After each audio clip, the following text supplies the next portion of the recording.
What's good, YouTube? It's No Way Jarek, and I'm back with my. Fortunate to say, I'm back with my not final, but one of my last Marvel Rival videos for right now. I basically stopped playing the game last month, but before we even get into that, before I even explain my reasoning, hope y'all enjoyed the video. Like, comment, subscribe. Appreciate all the love and support y'all been showing me the last few videos. Just since I started making content. God damn, can't talk. Just appreciate all the love and support. I'm gonna keep going. I'm gonna keep grinding. You already know. But today I'm just giving y'all some of the reasons why I stopped playing this game, and I'll probably return back when Ultron comes out. But for right now, I stopped playing Marvel Rivals. It's been like a month and a half, like I said earlier.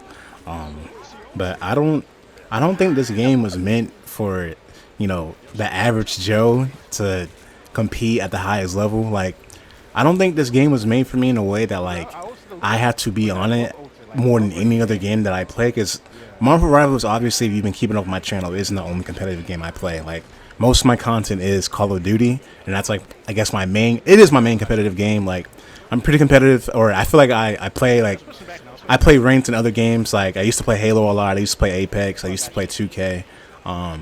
But Rivals was like one of those games that I really, really enjoyed playing competitive and playing with my friends, playing in six stacks, making videos.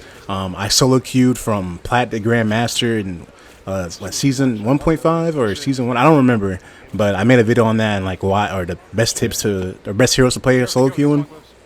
And I really enjoyed making those videos, playing the game. Like, I really still love this game. I don't think Marvel Rivals from a gameplay standpoint is bad. I just think the community, number one, I'm gonna get into that later. Oh my god, the community number one is horrible. And then just the rank system that they built and how you rank up is, to me, I think it's one of the worst systems I've ever seen. Definitely the worst one I've ever seen playing a competitive game. Like Apex, COD, Halo, Overwatch, like any FPS or any shooter you can think of, or even competitive game you can think of, like, I think Marvel Rivals has the worst system in place. Now, I don't see how you can have, or a person like me, I'm just saying the average person, I don't know how you can play this game at the highest level. Like, if you have a social life, if you have a job, if you have, a significant other, just like, even if you play other games, like, other than Marvel Rivals, like, I don't see how you can, like, think to yourself, like, I'm probably, like, high Grandmaster, Celestial level, and I probably deserve to be in that rank, and you probably think to yourself, oh, I can get to that rank easily, because, like, I probably played Overwatch, got to Diamond Grandmaster. You see what I'm going with this? Like, describing myself and other people's, like, I think the game doesn't allow us to be at that level because we don't play the game as much. At least for a person like me, I only have like 130 hours in the game, and I know that's like very, very low compared to like my friends, probably compared to y'all too. Like, the game for one is going to make me like lose. Like, the rank inflation, the inconsistent matchmaking, all those components like factor into why I think Marvel Rivals ranked isn't that good. Like I said, the game, to me, from a core gameplay standpoint, the verticality, the hero design, the map design, I think that all of that is really, really solid, and I enjoyed all of that. But the rank system and what they've implemented is where I draw the line. I feel like the game wants me to stay on the game as long as possible, and to lose and to like have some like suffer and endure before I can start winning the games. Like, the game will put you with, it will be a Grandmaster lobby. I'm telling y'all this because the highest rank I reached in Marvel Rivals ever was Grandmaster 2. But you can solo queue, you can be at a 2, 3 stack, 4 stack. The game will put you with the worst teammates possible, and to see how you do, to make you stay on the game longer, because you have to lose, you have to suffer, you have to endure before you can start winning again. That's why you see so many people with negative win percents be in Celestial. I've seen like full on, I've seen full on Rocket players be in Celestial and have like a 40 win percent. Oh, 40? This dude probably had like 500 games played, and he only won like 200 of them, and he's in Celestial. Bro, do y'all know how crazy that is? No other game is like that. No other game is like that. I'm telling you, I'm in I reach iridescent every year in Call of Duty. Iridescent is basically like eternity for rivals are like, it's basically like the top 1%. Like it's not top 250, but or top 500, but it's like that tier below it. Like it's like basically you're good enough, but you're not like a try hard no life that has nothing to do better with their lives, but play COD all day. But that rank, like my win percent every year is always like 60 to like 70%. Like because for one, I can't stay on the game that long because I have other shit to do. Not trying to sound like that, like sound like an asshole, but I do have other shit to do, like job and social life or whatever. I play other games too. On top of that, I love games. Like Rivals isn't, or COD isn't the only game that I play. So I every year I have like a 60 to 75 win percent, and I hop on this game and I'm seeing people who are higher ranked than me, and their win percents are 40, 30, 30, 35, 38, 40%. Like you can't even win more than half of your games. No, you're losing more than half of your games and you're ranked higher than me. That's my problem. And then on top of that, you're on my team and you don't know how to play the game correctly because you're probably getting carried. You're probably just playing the game for 1,000 hours. Like that's my problem. The rank matchmaking is so compromised to a point where it's like I can't enjoy solo queuing. I can't enjoy playing 2-3 stacks because there's always that chance that teammate probably a teammate that probably belongs in like gold to plat is in Grandmaster and Celestial, and then the teammates the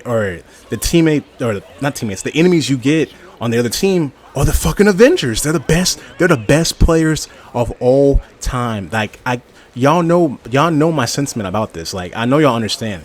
Comment down below if this happened to y'all. Like y'all know when y'all playing the game and it feels like the little adventures have come to life and it's playing against you and you can't do shit about it. You cannot do.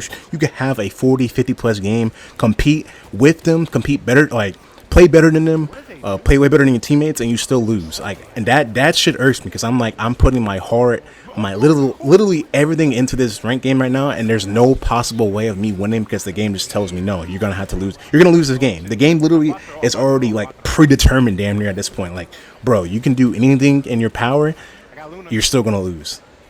And this is like my own personal sentiment that I'm about to say, but out of all the rank, like all of the competitive games I play, I will say recently Rivals definitely like #1 made me rage the most.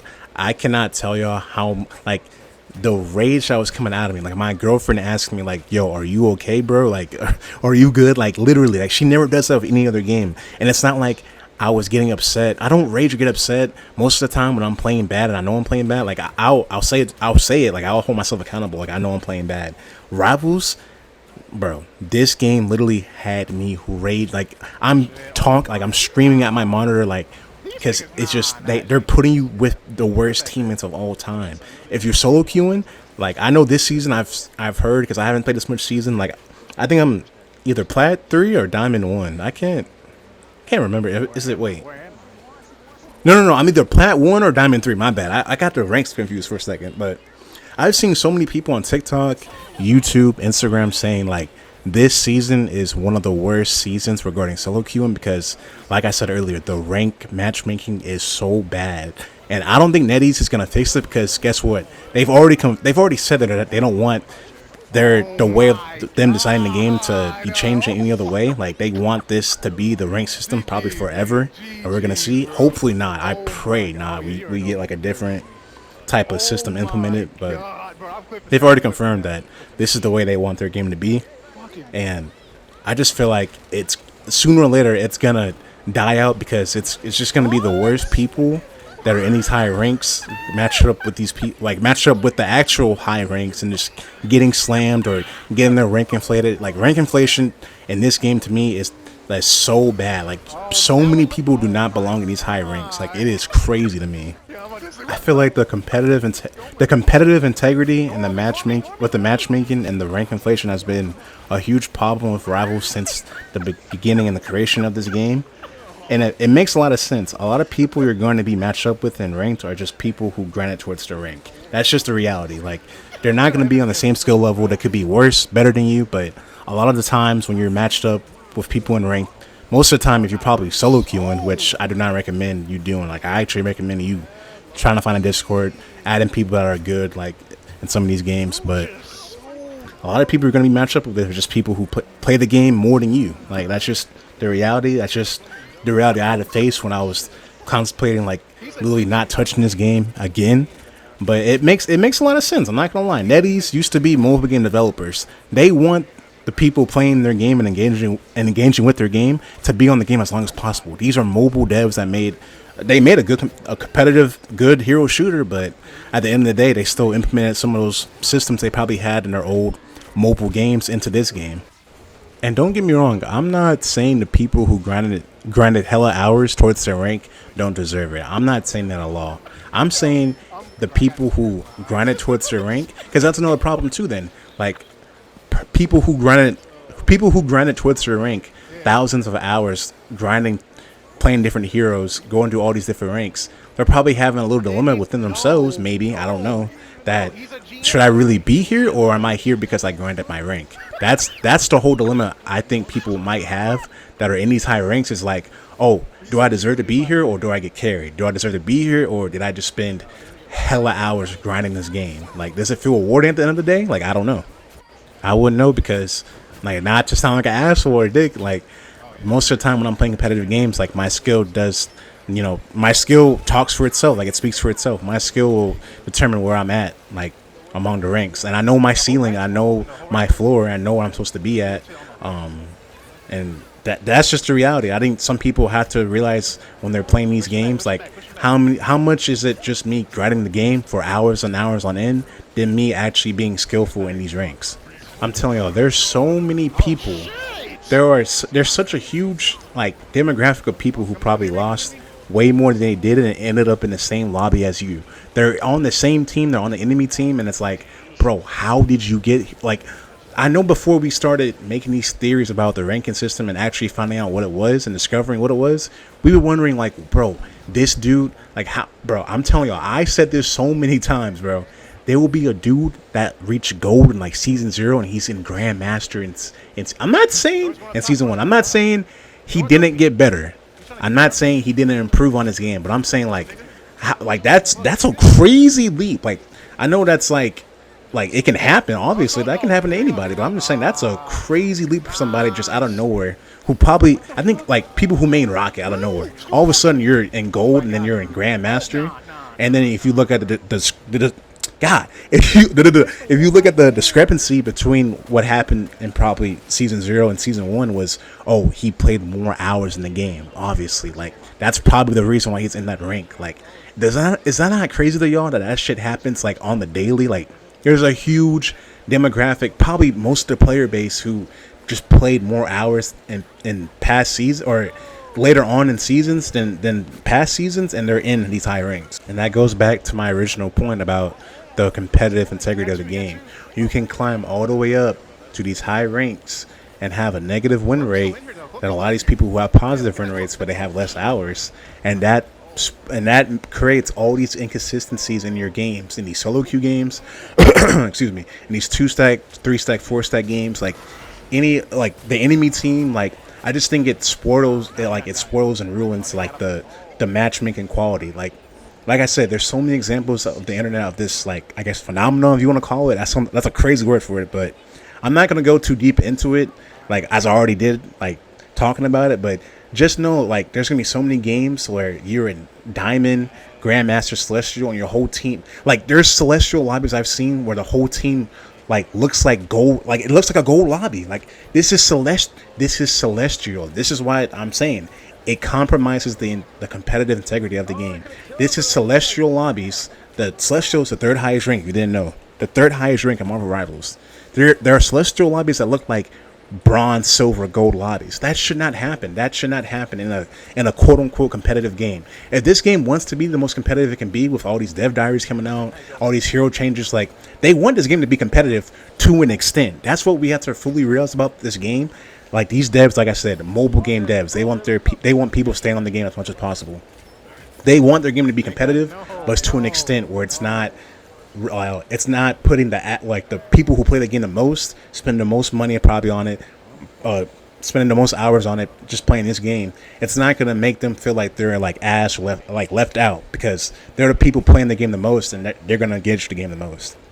And my final point to conclude this video, to end off, is, like I said, the community. And when I specifically say the community, I'm saying the content creators in these high ranks that, quote unquote, like, they got there legit, they got there, like, I guess everybody, quote unquote, technically sort of gets there, legit. But these content creators that have millions of views, I'm not gonna go into any, specifics or call anybody necros.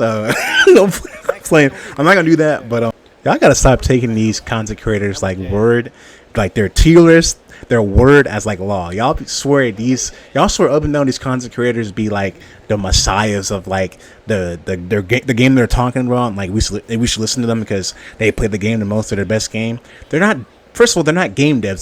They're just good at the game somewhat sometimes, and yes, they probably have their own opinion. It's probably backed up by like facts. I'm not saying that they're spilling on bullshit a lot of time, but y'all swear like these content creators' word is law. Y'all gotta stop worshiping them because the content creators in this community made the game bad, in my opinion. This is another reason why I didn't play season 2 or season. Is it season 2?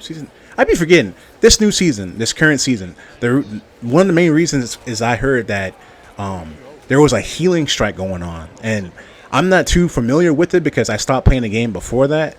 But there was a legit healing strike going on because a lot of the healers in the community felt like they weren't what's the word?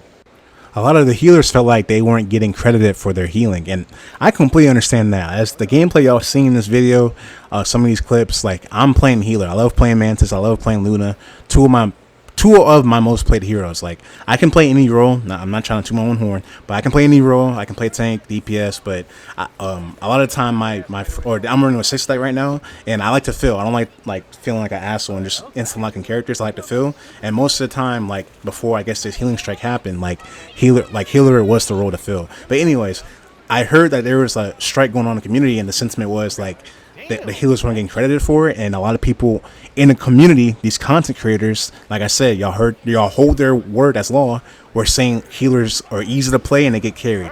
That's not true. Like to say that any role in any type of hero shooter gets carried or doesn't matter as much as the other role is dumb. That's dumb as fuck. Every role matters in any type of hero shooter. Any role matters in any type of competitive hero shooter. Like obviously there's probably there's probably more skill gaps and there's probably higher ceilings in other roles. Like in my opinion, I don't think healer is the hardest role, but it still matters as much as tank and DPS. I think the hardest role to play and be consistent and has the highest ceiling, I would say, is probably DPS. In this game in particular, I think in Overwatch is probably an Overwatch 2 and maybe tank right now. Or when I played Overwatch 2, I haven't played it in years, but when it first came out, obviously it switched to 5v5, so there was only one tank, and I think like the best tanks in that game were dominating, like Ramantras, the Mog Met, or what's that nigga's name, Maga, whatever, the Samoan nigga with the dual turrets. Like when that meta came out, he was dominating. Like I felt like in that game specifically, it was tank. And this game and Marvel Rivals, I think DPS, because there's so many DPS to play and there's so many like unique DPS to try out, and so many like different situations for you to use, like a diver, use a projectile hero, a hit scan hero, use or the hybrid like tank DPS that Mr. Fantastic literally dominated the whole entirety of season 2 with. I don't know if he's still dominant right now. I'm pretty sure he is. They haven't really changed him, I don't think. But anyways, I think healer still matters as much as these other roles. Yes, do healers probably get carried a lot? Yes, in theory, yes. In my opinion, I think Rocket is like the easiest hero to play, especially now. He has the invincible ult. But I've been said Rocket players are the most like ass niggas in the game. I'm sorry, respectfully, I don't play Rocket, but y'all niggas, y'all do the easiest shit. Y'all hold one button, y'all the smallest hitbox. Your divers really can't get at you like that unless they're like really fucking good. Smallest hitbox, your gun beams, like you can low key 1v1 some heroes there if they're not on their shit. Like the Rocket is dumb, and I think he's really easy to play. But apart from that, like bro, low key takes skill. Even though he gets banned a lot, there's a reason, because he takes a lot of skill. Mantis takes skill. You have to hit your shots. Like Mantis can literally dominate. Like, see, look at this clip. Like Mantis can literally hold down a lane, like with her shots. Like you can hold down legit chokeholds with Mantis. Luna, Sue, probably the best healer in the game. Like there's so many different healers. Like I didn't even mention Adam. I didn't even mention some of the combos you might have with Jeff, even though he's I shouldn't even say Jeff. He's the worst character in the game. But some of the different combinations, like you can work with a Jeff. Maybe if there's a good Jeff, you might be able to win that game. Like if he's not trolling and shit, because his healing output is like his raw healing output is crazy. But like I said, healers matter in Marvel Rivals. I don't know why there was this whole like weird fascination with like shitting on healers because maybe some of the hero design in the game is like OP. Like I said, Jeff's healing output, like Mantis is literally like a DPS healer hybrid, like literally like in her kit. Like I understand that, but it's like why shit on these really good healers? Like there's godlike healers, there's godlike DPS, there's godlike tanks, but to shit on one specific community, and like I said, God, cannot fucking talk today. But like I said earlier, a lot of that hate I feel like for healers in Marvel Rivals probably came from people who hate Rocket like myself. I fucking hate Rocket, but that's pretty much what I have to say and why I haven't been playing the game that much. Why I haven't been playing the game in a month and a half. Like I probably will come back when Ultron comes out. I heard he's gonna look sick, and I've heard some leaks about him. So we'll see how that goes. But right now, I'm just out on Rivals. Like I think maybe when Ultron comes out, the game will have like a revitalization. Maybe a lot of people will come back. Obviously, it's like a season 2.5 reloaded, like as COD does it. But it'll definitely bring me back. I am excited for Ultron. But that's pretty much the end of the video. Hope y'all enjoy. Like I really do hate making like these, like I guess like not hateful videos, but just like this negative videos surrounding like certain games. Like I love gaming as a whole, so like talking about games that like I really like in such like a negative tone, like it doesn't upset me, but it's like damn, like I wish I had more positive things to say about Rivals. Like I said, like I think it's a really solid hero shooter, and I love playing it. Like obviously, like a big Marvel fan, like I love hero shooters. Like it just works. Like the theme, the concept, the gameplay, everything works. But the community and the ranking system, it's been pushing me back for a long time, and I think I'm finally out. I do miss playing it a lot, and I do miss making videos on it. And like I said, you probably won't be seeing that many Rivals videos from me. Probably until Ultron comes out. We'll see how that goes. But until then, hope you all enjoyed the video. Like, comment, subscribe. I really appreciate, like I said earlier in the video, that's like my #1 filler word this video. Like I said earlier, I appreciate all the love and support y'all been showing me on my videos, and I'm gonna keep going. I'm gonna keep pushing for y'all, keep grinding. Like you already know the whole spill, but really do appreciate y'all, man. And I hope y'all have a really good day, man. Take it easy. Oh, fuck. Literally.